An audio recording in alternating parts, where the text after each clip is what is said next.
big release of this weekend was the out-and-out Telugu action thriller called V, starring Nani and Sudheer Babu in lead roles. Directed by Mohan Krishna Indragati, I managed my expectations to be transported to the world they intended to design. What I mean by this is that I know the product I am signing up for, a commercial action thriller with two capable stars. Pitched as Nani's 25th film, I read a comment on one of his interviews that I resonate with completely. Don't step in a Mani Ratnam film with Rohit Shetty sensibilities. Hence, I was all eyes and ears for the journey of V. The film focuses on mysterious murders taking place with Riddler-like clues supposedly carried out by the mysterious character played by Nani and left for the celebrated and capable cop Aditya played by Sudheer Babu. What this leads to is a cat-and-mouse thriller between a supposed antagonist that loves to challenge his counterpart and a cop who cannot bear his capabilities being questioned. How the story develops into unraveling several truths and motivations forms the crux of the movie V. Here's me telling you the good and bad aspects of the thriller in no particular order so that you guys can ultimately decide whether this movie is worth your time on Amazon Prime Video or not.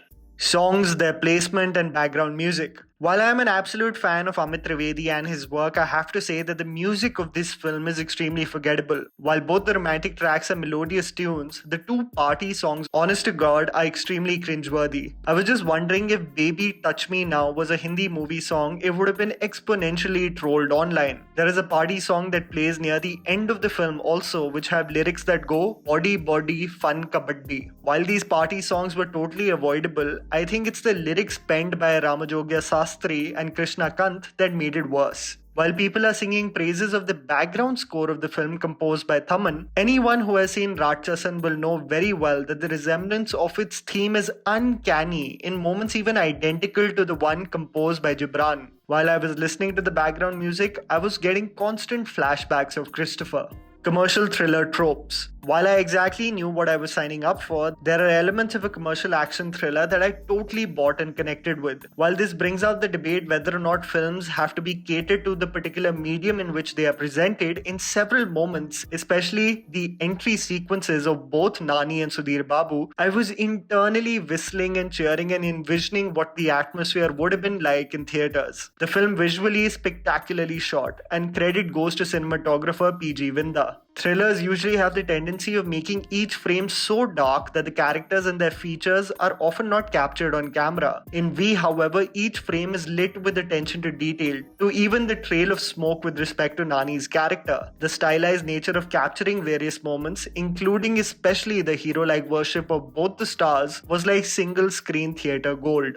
Independent romantic angles. There are various moments in this action thriller where the narrative came to an unprecedented and abrupt halt with respect to the development of the storyline. Both the romantic storylines, while performed brilliantly in each interaction, often did not lend into developing the story or moving it forward, especially the track involving Nivetha and Sudheer. Their sequences and the interaction with Nivetha's family are mostly presented as comic relief, while Nivetha, who plays Apurva, an individual fascinated by crime, presents clues to Sudheer in various instances. These interactions don't develop into anything concrete to the effect of the grand scheme of things. Aditi Rao Hydari and her character comes later in the picture to provide context regarding Nani's character. The unfortunate truth to the storyline presented being that the creators take too long in revealing the motivation of the supposed antagonist, something that makes it tough for audiences to root and empathize for the man until the very end.